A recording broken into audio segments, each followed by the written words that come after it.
स्वागतम. मी परी तेलंग वलयांकितच्या ह्या भागामध्ये तुम्हा सर्वांचं स्वागत करते.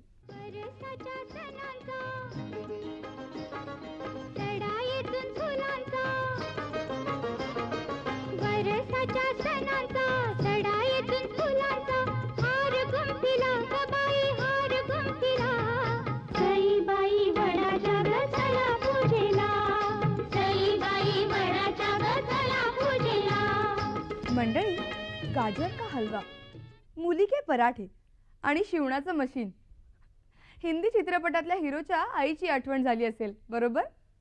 पण काही वर्षापूर्वी ह्या गरीब बिचाऱ्या माऐवजी हसरी, छान राहणारी, अगदी हिरोईन इतकीच सुंदर दिसणारी आधुनिक आई या हिंदी सिनेमाला मिळाली.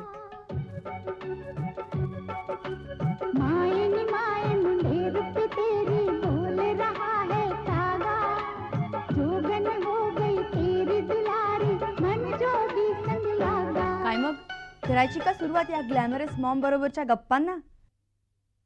अभिनेत्री रीमा म्हणजे जुन्या काळातल्या अभिनेत्री मंदाकिनी भडभडे यांची सुकन्या. आपलं शिक्षण मुंबईत घेतल्यानंतर त्यांनी आपलं पुढचं शिक्षण पुण्याच्या हुजूरपागा या शाळेत घेतलं आणि ह्याच शाळेत त्यांची अभिनयाशी ओळखही झाली.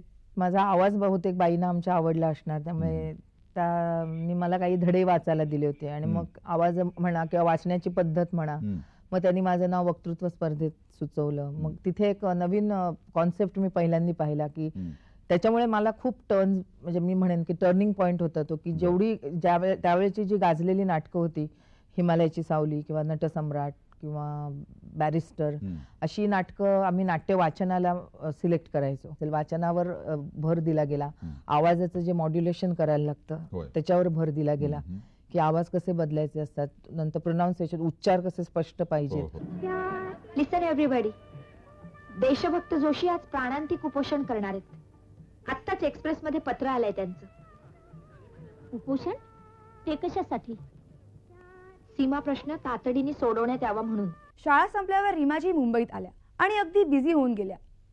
कॉलेज, मॉडेलिंग, नाटक, सिनेमा पाहणं हे सगळं अगदी एकाच वेळेला सुरू होतं. तसा त्यांचा पहिला चित्रपट त्या शाळेत असतानाच प्रदर्शित झाला होता. त्याचं नाव होतं तू सुखी राहा. असं एक गाणं होतं, झुकू झुकू झुकू झुकू आगे न गाडी, धुरांच्या रेषा हवे, ते गाणारी मी होते. तो मला वाटतं माझा पहिला पिक्चर होता. पण नाटकाची ऑफर मात्र त्यांना कॉलेजला गेल्यावर मिळाली. मला पुलंचा माझा आणि म्हणजे भाईंचा, आम्ही भाई म्हणायचो त्यांना, की त्यांनी मला खूप एनकरेज केलं त्या पिरियडमध्ये. ते मला नेहमी सांगायचे की हा तुझा रोल छोटा आहे, पण तू अशी तयारी ठेव की तुला कदाचित तो रोल करायला लागला तर. म्हणजे माणसांनी नेहमी मिळालेल्या संधीचा चांगल्या पद्धतीने उपयोग करून घ्यावा. मला कधी त्यांनी दडपण नाही आणून दिलं, कारण मी त्यांच्यात सगळ्यात अगदी लिंबूटिंबू होते. पहिलंच माझं व्यावसायिक नाटक असल्यामुळे. ती फुलराणी नंतर रीमाजींनी अनेक नाटकातून काम केलं आणि अगदी मोठमोठ्या दिग्दर्शकांकडून अभिनयाचे धडे गिरवले. पूजा मेहता पुरुषमुळे झाल्या, नंतर राजन तामाणे ज्यांच्यामुळे सविता दामोदर परांजपे मी केलं, नंतर रत्नाकर मतकरींनी लिहिलं पण होतं, आणखी दिग्दर्शन पण त्यांनीच केलं होतं, घर तिघांचं हवं.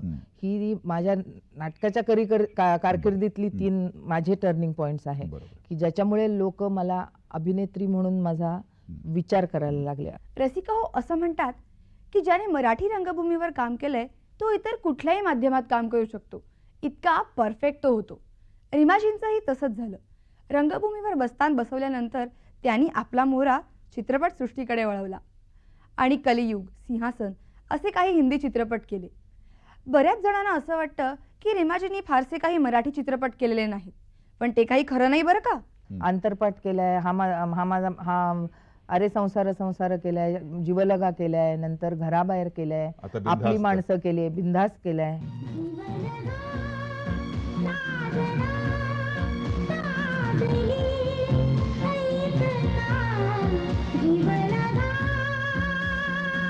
वेगवेगळ्या भाषातील नाटकं, चित्रपट आणि असंख्य भूमिका असा हा या अभिनेत्रीचा प्रवास. पण त्यानंतर रीमाजींना असा एक चित्रपट मिळाला की ज्या चित्रपटाने त्यांची एक नवीच ओळख घडवली आणि त्या चित्रपटाचं नाव होतं मैंने प्यार किया.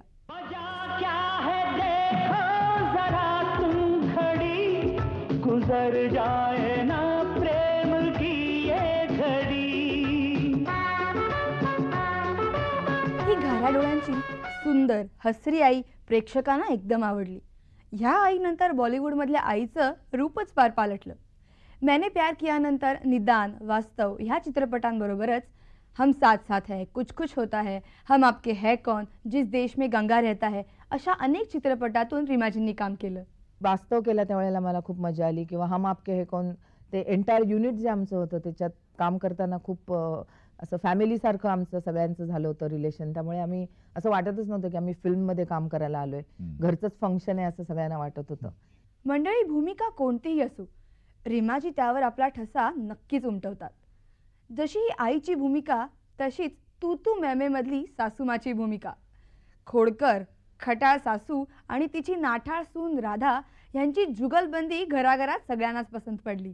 आम्हाला सुरुवातीला कल्पना नव्हती इतकं ते पिकअप होईल, पण आता ते लोकांना खूप आवडत आहे. त्यामुळे एक वेगळं डिमेन्शन मला करायला मिळालं. आणि कॉमेडी मला करायची, मला जास्त सिरियस पेक्षा कॉमेडी करायला आवडतात रोल. रसिका हो, चित्रपटाची ही रंगीली दुनिया रिमाजींनी इतकी वर्ष जवळून पाहिली आहे.